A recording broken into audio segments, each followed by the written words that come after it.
ہم جس مصروف زندگی کے دور میں آ گئے ہیں، جہاں وقت دوڑ رہا ہے اور ہم اس کے پیچھے بھاگ رہے ہیں۔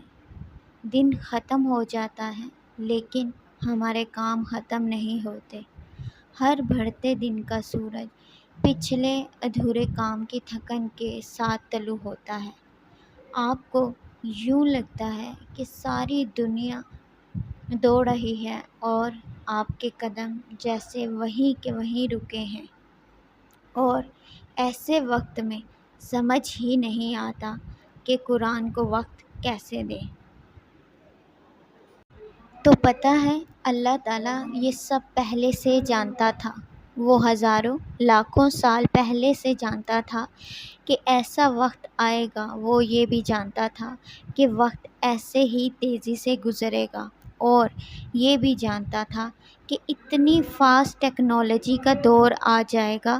تبھی تو اس نے 1400 سال پہلے ہی ہمارے اس مسئلے کا حل دے کر حضور پاک صلی اللہ علیہ وآلہ وسلم کو بھیج دیا تھا۔ پتہ ہے ہمارے اس مسئلے کا حل کیا ہے؟ ہم قرآن کو ان حالات میں کیسے وقت دیں اور اپنی باقی کی زندگی کو بھی ترتیب میں لا سکیں۔ ہم اس کوشش میں اتنی جلدی کرتے ہیں کہ ہم 2 دن میں ہی تھک جاتے ہیں۔ ہم اپنے باقی کاموں کا بیلنس بھی جوش میں آ کے قرآن سیکھنے میں لگا دیتے ہیں، لیکن پھر ہمیں قرآن سارا کا سارا ان 3-4 دنوں میں سمجھ نہیں آ رہا ہوتا، اور ہمیں لگتا ہے کہ قرآن سیکھنے کے لیے تو بہت وقت چاہیے ہوتا ہے، تو ابھی اسے نہیں کرنا چاہیے۔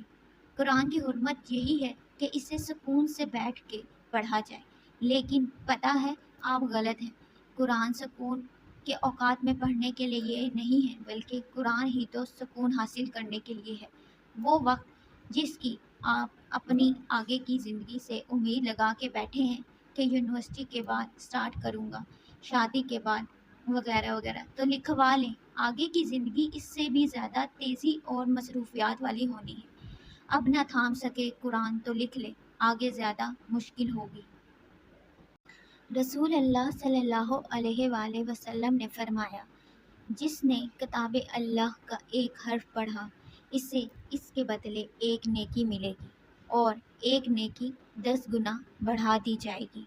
میں نہیں کہتا الف لام میم ایک حرف ہے، بلکہ الف ایک حرف ہے، لام ایک حرف ہے، اور میم ایک حرف ہے۔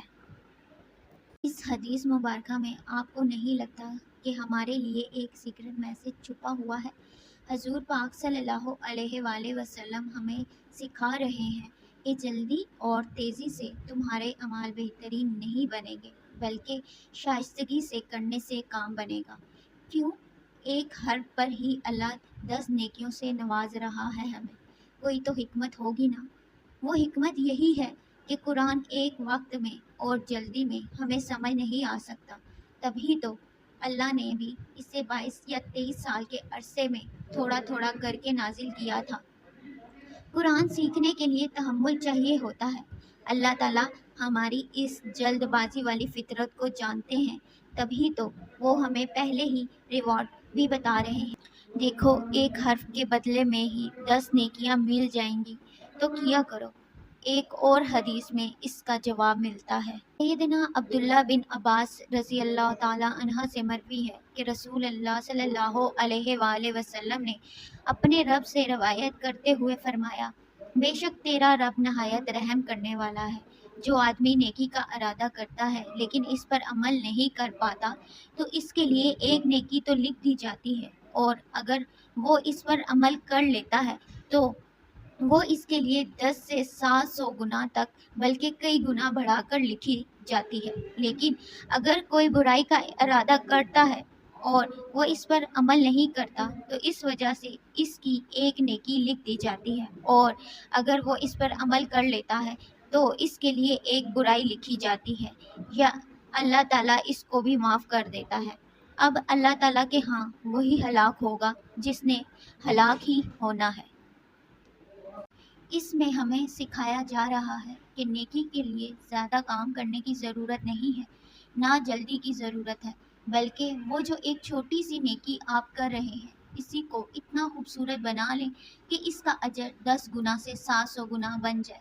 جلد بازی والی، ناشائستگی والی ڈھیر ساری نیکیوں پر 10 گنا ثواب لینے سے بہتر نہیں ہے ہم اپنی چھوٹی چھوٹی نیکیوں سے 700 گنا والا اجر لے لیں۔ تو آپ نے بھی کیا کرنا ہے، اب قرآن کو سیکھنے میں جلد بازی سے کام نہیں لینا، آہستہ آہستہ اچھی طرح سمجھ کے پڑھنا ہے، قرآن کو پڑھنے کا حق ادا کرنے کی کوشش کرنی ہے۔